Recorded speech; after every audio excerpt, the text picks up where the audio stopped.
बैठ जाओ बैठ जाओ। मेरी एक राय है, बैठने के बारे में मेरी एक राय है, विद ड्यू रिस्पेक्ट, आपके शब्दों का सम्मान रखते हुए, ना तो मुख्तियार बैठेगा ना ये नौजवान बैठेंगे। मैं चाहता हूँ सब खड़े हो जाएं, सब खड़े हो जाएं। ना मुख्तियार बैठेगा और पूरे जीवन भर नहीं बैठेगा मुख्तियार, और ये नौजवान तबका भी पूरे जीवन भर नहीं बैठेगा। साथियों, आदरणीय अकबर जी, मैं चाहता हूं एक बार इनके लिए भी जोरदार तालियां बजा दें, जोरदार तालियां इनके लिए भी बजा दें। एक अकेला व्यक्ति जिसने उस तानाशाह के घमंड को चूर चूर कर दिया, उस आदमी के लिए एक बार फिर तालियां।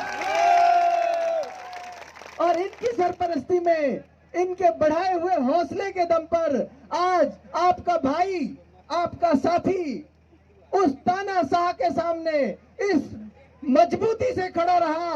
पूरा राजस्थान तमाशा देखता रहा पिछले 1 महीने, पूरी दिल्ली तमाशा देखती रही 1 महीने। ये आपकी ताकत थी, ये आपका हिम्मत हौसला था।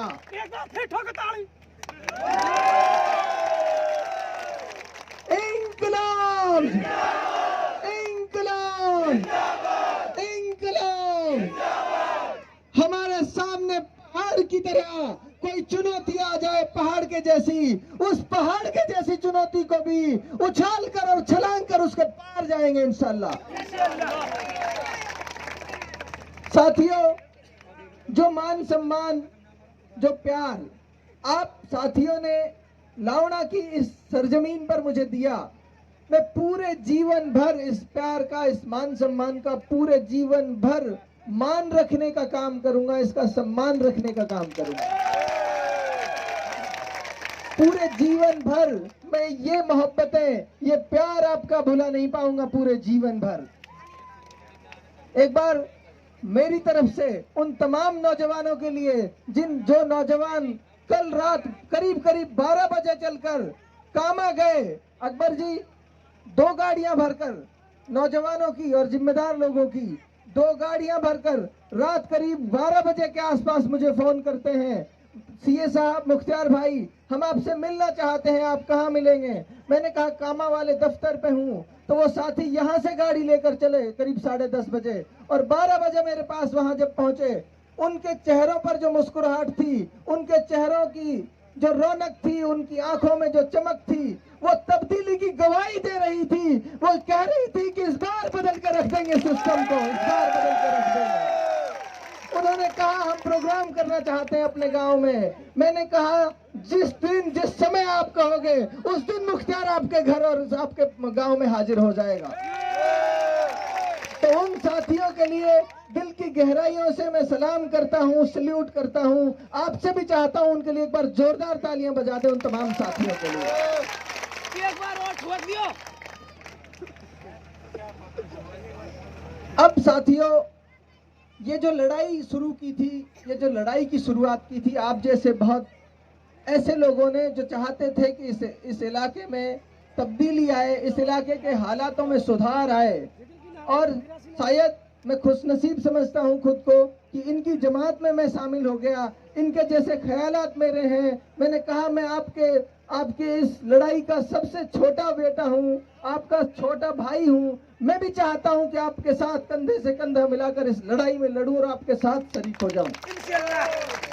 जब हमने इस लड़ाई की शुरुआत की थी तो मेरे जहन में हमेशा एक बात रही, हमारी तालीम, हमारी तहजीब हमें सिखाती है और बताती है कि हमारा रब हमसे जवानी का हिसाब लेगा। ये बात मुझे पूरे समय सताती थी कि जब हमारा रब, हमारा ईश्वर, हमारा अल्लाह, हमारा खुदा हिसाब मांगेगा कि मुख्तियार जब तुम्हें जवानी दी थी, जब तुम्हारा इलाका ऐसी बेड़ियों में जकड़ा हुआ था जहां किसी को उफ तक कहने की आजादी नहीं थी, जहां किसी को अपनी बात कहने की आजादी नहीं थी, जब रब आपसे पूछेगा उस दिन तुम क्या करते थे?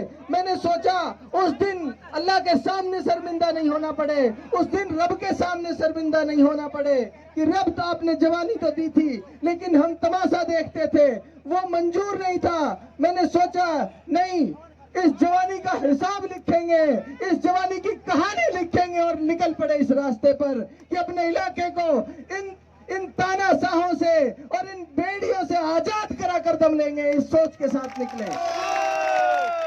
दिल्ली की ऐसा आराम की जिंदगी छोड़ी, हर वो काम जो इसमें रुकावट था उसको कह दिया जा। हमने अपने रब के दिए हुक्म पर इस जवानी की हिसाब लिखने, इस जवानी की कहानी लिखने, हर हाल में हर मुश्किल से टकराने का जब हमने वचन ले लिया, जब प्रण कर लिया, तो आप जैसे साथियों ने हौसला दिया, हिम्मत बढ़ाई। उस हिम्मत के सहारे आज यहाँ खड़े हैं कि वो तानाशाह किसी गांव में प्रोग्राम करने की हिम्मत नहीं कर पा रहे। आपकी बदौलत वो तानाशाह कल नॉमिनेशन भरने की हिम्मत नहीं कर पाए, रैली करने की हिम्मत नहीं कर पाए। और साथियों, आपके साथ वहां 10,000 लोगों ने नॉमिनेशन भरा। ये ताकत है आपकी।